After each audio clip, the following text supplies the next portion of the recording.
Hi all my patrons, thank you for tuning in. I'm your instructor Joy. Thank you very much for your continued support. I really appreciate. So in this video we're going to talk about the flexible left hand or reliable left hand technique. We'll be using Carl Flesch book, but one of those rather not so popular book. It's called Urstudien. In English translation, I think it's called Basic Studies. It's rather very much simplified translation. Urstudien means very, very, very original, initiation, very beginning of the study. So I think in this Urstudien, or the Basic Studies of Carl Flesch book, it handles about how one should learn to release the tension from early on, which goes very well with the very famous pedagogue Dunis method as well. The only downside of the Dunis is the book is very thick and very complicated for the very beginners to apply.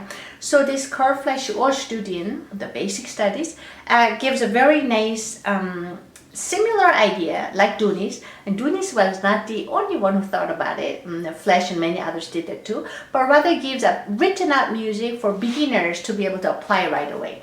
So even though one does not have to use a bow, you could practice only with the left hand without using the bow, but I still recommend using the bow so that you hear whether your fingers are falling on the correct place, intonation. So it goes like this. I will be using the very first exercise, first 4 measures, which deals with all fingers. If you want the sheet music or the book, please let me know your active email address. I would be happy to email it to you. So you have a note that has a white circle, the whole notes. Those are the ones you just hold it. So the whole note or white circle note, we have note F, note G, note A on the D string, and then we have 16th note on the first finger, and this is the one that's working, while you leave 2nd, 3rd and 4th finger. On the D string, you're supposed to move your first finger up and down. Now here the key is very important to hold these 3 fingers with a minimum finger pressure, and the first fingertip you lift up as soon as you can. So let the first fingertip with a speedy falling. It's not pressure, but speedy, fast falling finger, so it has a better intonation, and then lift up as though you touch something hot.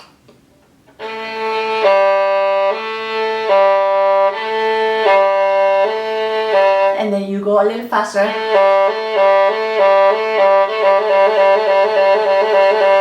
And of course I'm going rather next step, then next moving fast, but you can just play slowly, 4 note slur. The goal should be fast lifting up and then very lightly holding the 3 fingers. The next one, so we have a first finger on the G string, note A, 3rd finger on the D string, 4th finger on the A string. Then we'll be using 2nd finger exercise. The concept is same, 1, 3, 4. The sustaining finger keeps a very light fingertip, while 2nd finger lift up with a speedy one. Now, your thumb might have to go a little lower under the neck if you have a rather smaller hand. Feel free to do that. And remember, this is not a left hand frame exercise for the first position. Even though we're playing first position, the left hand behaves as though we're playing chords because we're using all 4 fingers. So feel free to be flexible with a thumb placement, and also the lower your left hand or moving your elbow sideways as necessary. The goal should be keeping the 3 fingers very light indicate. In this case, first finger on the G, 3rd finger on the D, 4th finger on the D, and then we'll be placing 2nd finger as a note B, and then lifting up as fast as we can.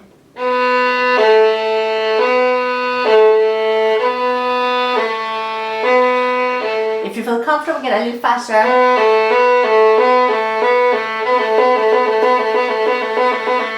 Now next one is the hardest one. So measure 3, which is next line, we keep the first finger on the G string. In this time we're gonna play note B on the G string as a sustaining note. 4th finger, note A on the D as in Dora. Now here we're gonna play 3rd finger on the G string. You will see it's going to be very hard to lift up as high, but try lift up as high as you can. That way you train your left hand to shake off the tension. If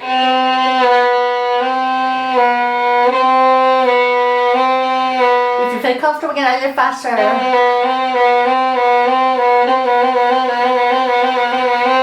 You will see it's a little harder because it's hard to separate between these two fingers.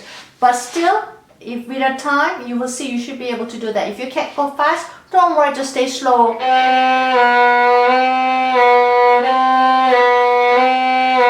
And that's already enough. Now last one, which remember this kind of exercise, one should not spend hours and hours, but rather 5 to 10 minutes, that's more than enough. Now last one, we have sustaining finger, first finger on the G string, second finger on the G string, third finger on the G string. Now we'll be using fourth finger, but remember this is the easiest one for all of us because we're used to do that. But remember to keep the first, second and third finger to very light. Be flexible to place your thumb under the neck to allow all four fingers to be able to access the string here. Lift up fourth finger as fast as you can.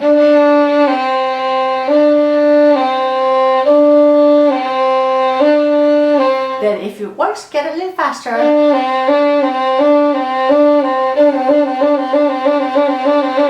Here, the goal here is not only just not play in tune, even though that's something important, but rather we're trying to have the hand doing multiple work. So basically left hand technique is falling one, vertical one, or horizontal one, either holding it or sideways moving it. We're trying to have those, both vertical and horizontal action, being able to handle it at the same time, whether it's third finger or second finger or any finger by training that one. So make sure when you're trying this kind of exercise for the first time, it could be very stressful for the left hand. Allow yourself to recover a bit and rather try small session, 5 to 10 minutes, not more than 10 minutes, and give a break and another session you can try that one. Yeah, I hope you can try it. Thank you for watching. I look forward to seeing you in the next video. Bye bye.